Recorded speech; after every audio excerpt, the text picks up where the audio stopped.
Assalamualaikum warahmatullahi wabarakatuh. Perkenalkan, nama saya Muhammad Roni Ikwan dengan NIM 17103131126 dari program studi S1 Manajemen Fakultas Ekonomi dan Bisnis Universitas Lambung Mangkurat, Banjarmasin. Pada kesempatan ini saya akan menjelaskan tentang perencanaan pesan-pesan bisnis dalam kaitannya dengan komunikasi bisnis. Adapun tujuan dari video ini dibuat untuk memenuhi tugas ujian akhir semester pada mata kuliah komunikasi bisnis. Oke, langsung saja kita masuk ke pembahasan. Dalam penyusunan pesan-pesan bisnis meliputi 3 tahap, yaitu pertama perencanaan, yang kedua organisasi dan komposisi, ketiga ada revisi. Pada tahap perencanaan, hal mendasar yang perlu kita pikirkan seperti yang pertama, maksud dan tujuan komunikasi, yang kedua, audiensi yang akan menerima pesan, yang ketiga, ide pokok yang akan digunakan, yang keempat, media yang akan digunakan untuk menyampaikan pesan bisnis.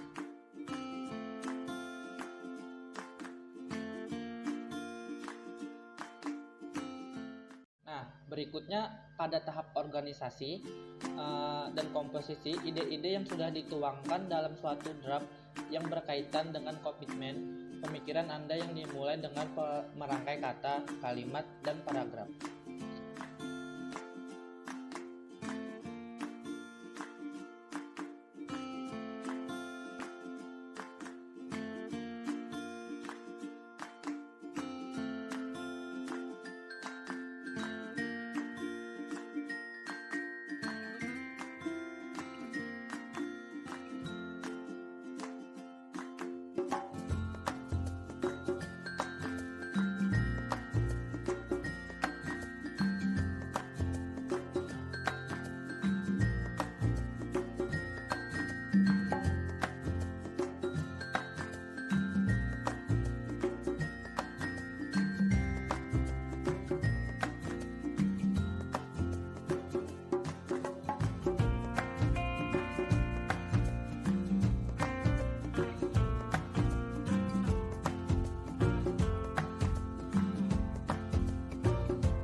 Setelah memahami tahapan penyusunan pesan-pesan bisnis, sekarang kita akan menentukan tujuan dari pesan bisnis.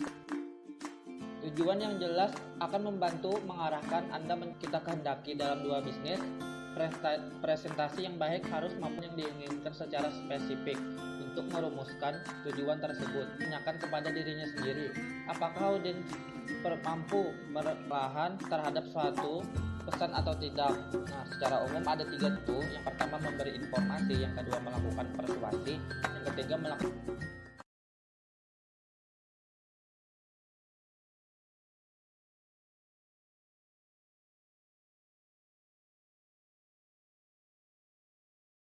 Dalam pesan bisnis terdapat beberapa keputusan yang mencakup antara lain.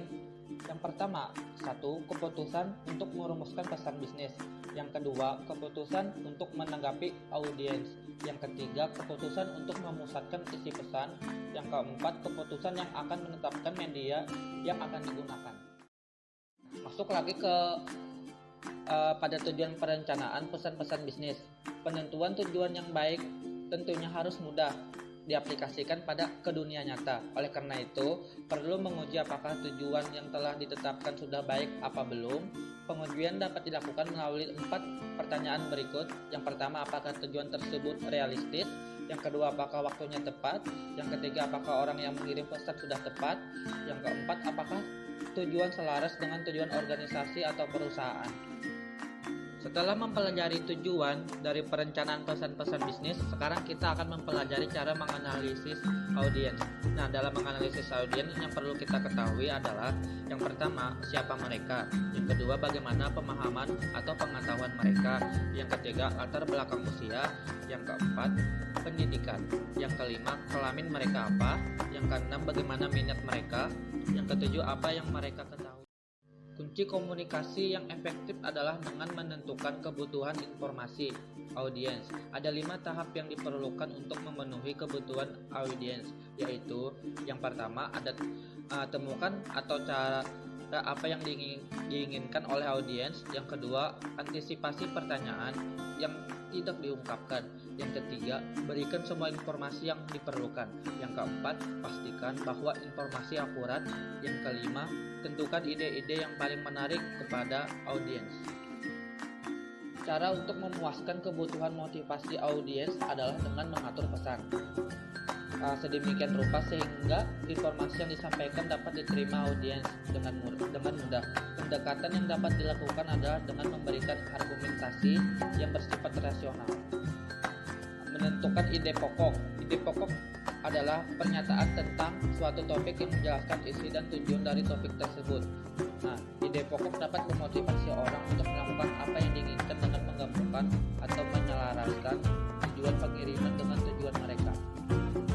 Untuk dapat mengidentifikasi ide pokok, diperlukan kreativitas yang baik dan pengalaman. Pendekatan yang paling baik adalah dengan curah pendapat yang memberikan keleluasan pikiran untuk mencari berbagai kemungkinan atau ide-ide. Nah, ini ada juga menguji berbagai alternatif dengan mempertimbangkan tujuan audiens dan fakta yang ada. Dalam pembatasan cakupan penyajian informasi hendaknya menggunakan kata-kata yang singkat. Hal ini dapat membangkitkan rasa hormat audiens kepada komunikator, sedangkan penyampaian pesan yang kompleks dan kontroversial akan memakan waktu lebih lama.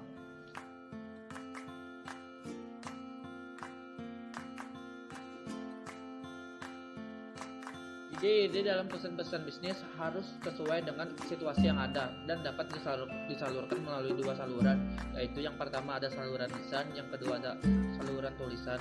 Pilihan antara berbicara atau menulis bergantung pada tujuan atau maksud pesan, audiens dan karakteristik dari kedua.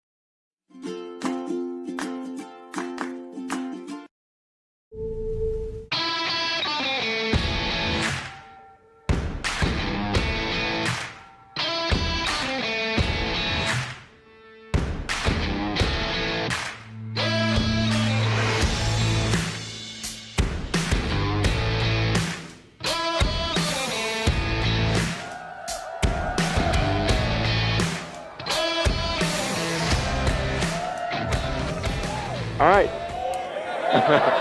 Hey, everyone. So, for those that are watching this online, there's a couple things I want to point out before I go into the presentation. The projector that is producing that image is powered by a Model S. There are no wires. So that is a projector on a Model S with the energy coming from the battery pack, and that is what's producing that image. And that is the factory. Like a lot of people may not realize, that is actually part of the factory. That is not a screen. And the people in the audience are the people that have designed and engineered and built the Model 3.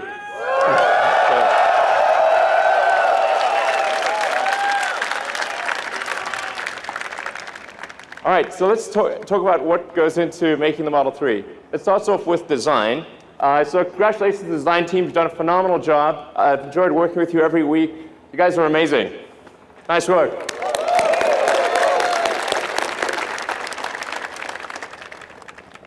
So there are many elements of the design. It's difficult to actually say exactly what makes it good, but except to say that we agonize over every curve, over every detail, every corner, every element of the interior, the exterior, including things that people probably won't even notice. We care about every part of it. We aimed for something that was a very simple, clean design, because I think in the future, well, really, future being now, that the cars will be increasingly autonomous. So you won't really need to look at an instrument panel all that often. You'll be able to do whatever you want. You'll be able to watch a movie, talk to friends, go to sleep. Every Tesla being produced right now the Model 3, the Model S, the Model X has all of the hardware necessary for full autonomy. And I think a lot of people still don't realize that. It's got the 8 cameras, it's got 12 ultrasonic sonars, it's got the forward radar, and it's got over 10 teraops of computing capability. Let's go more into the interior. So one of the challenges with the car was, since it is smaller than a Model S, how do we make a car that is smaller on the outside, bigger on the inside? So we took an idea from the Model X, which was the canopy screen that makes you feel like if you're in a Model X, it makes you feel like you're flying a helicopter. It really has this amazing feel. And we turned that around, put that on the rear of the Model 3 so that you could still have a great deal of rear headroom and have this amazing view while being in a smaller car. It's actually one of the toughest design challenges of making the Model 3. And then in terms of engineering the car, we had to engineer it to be a lot easier to build. The Model S is an amazing car, but it's very hard to build. So we had to get the part count down, design it still to be light, but also to make it affordable. And I think that the team's done an amazing job of that. And then where this really shows up is in things like safety. So let's take a look at the safety video. So on the one hand, you've got a car that is one of the safest cars in the world, a Volvo S60.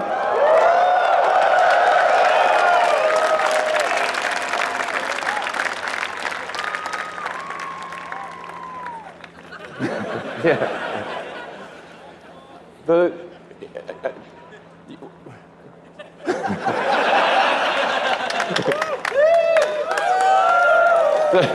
So there are a lot of cars that say they are 5-star, and they are sort of 5-star. That's not a scientific metric, but even though they are something like the Volvo, great car, by normal standards, very safe. The Volvo is arguably the second safest car in the world. But I think it is obvious which car you would prefer to be in an accident. So the first and foremost for the engineering of the car was safety. Then, in terms of production, the thing that's going to be the major challenge for us over the next 6 to 9 months is how do we build a huge number of cars. And frankly, we're going to be in production hell. Welcome. Welcome to production hell. That's going to be where we are for at least 6 months, maybe longer. But you guys know that, you're veterans. I've been through this. So I look forward to working alongside you to journey through hell. And as the saying goes, if you're going through hell, keep going. Just to give you a sense of the size of the factory, we've got our Fremont car factory, where we are right now, is the second largest footprint building in the world. And that's going to ultimately produce 500,000 Model 3s and about 100,000 combined S and X vehicles, and maybe more if we can do it. But it just gives you, I want to give you a sense of the scale and how much has to go right. So then a frequent question I get asked, I noticed it popping up on Twitter quite a lot. Where is my Model 3? Sometimes not phrased quite as nicely as that.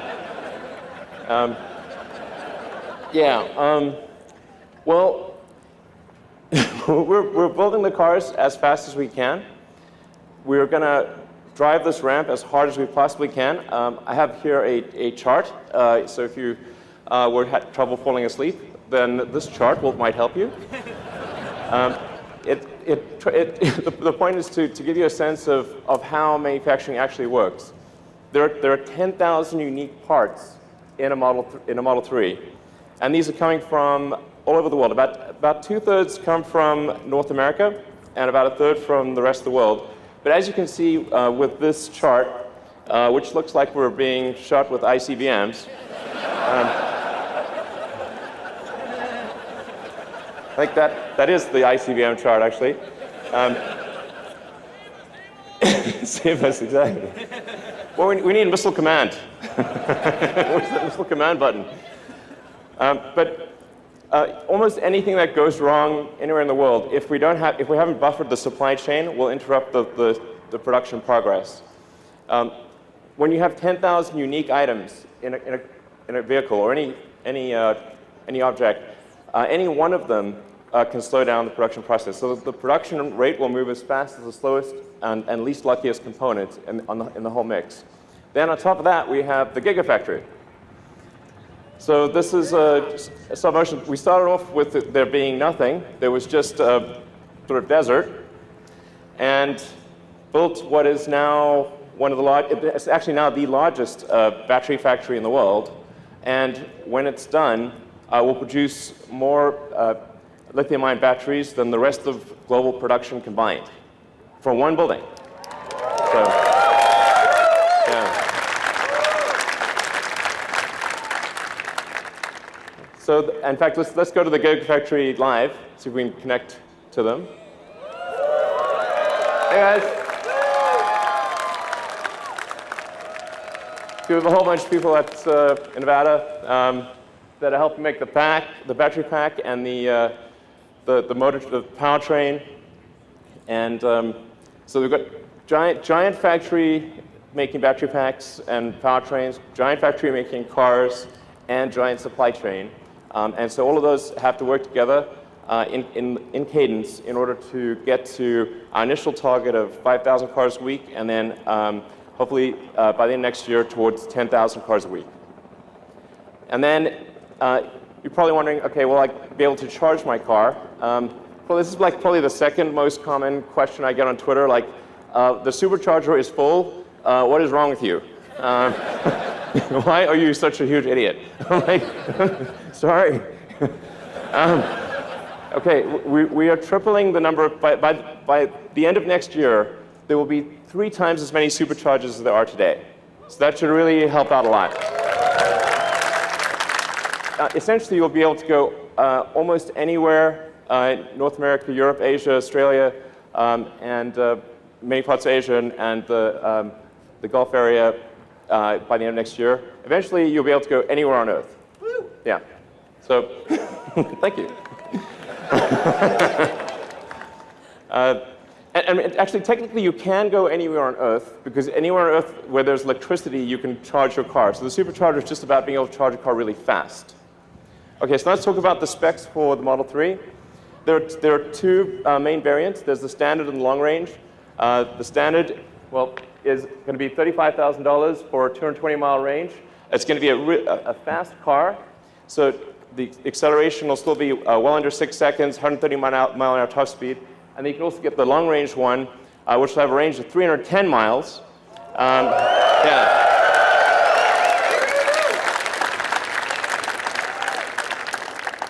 And be about roughly 5 seconds 0 to 60, 140 mile an hour top speed. So it's going to be a really great car. I think you will not be able to find a better car, gasoline or electric, in that price range that is anywhere near as great.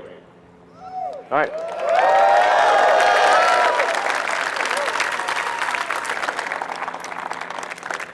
So let's head over some cars. We have the first 30. We have the first 30 production cars here, being charged right now, right there.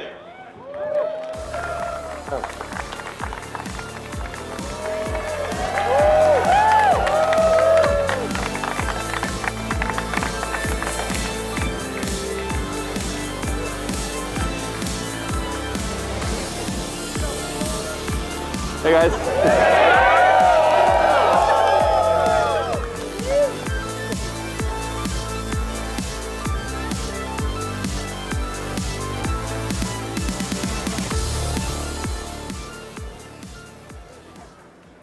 All right, so, hey guys.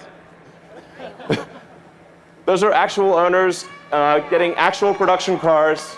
Woo! Hey.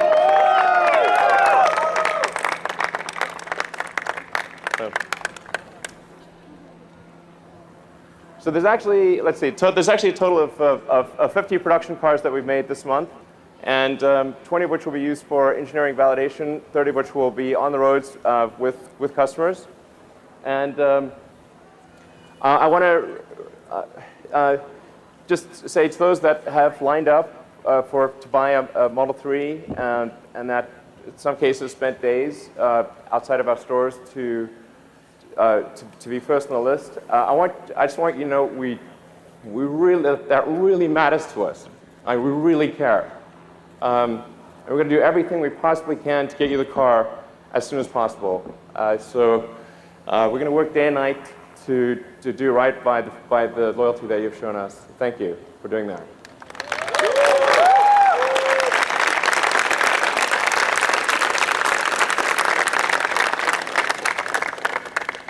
And then just a reminder, we've got now 3 cars in production. There's the X, the S, and the 3. Those letters can be combined however you'd like.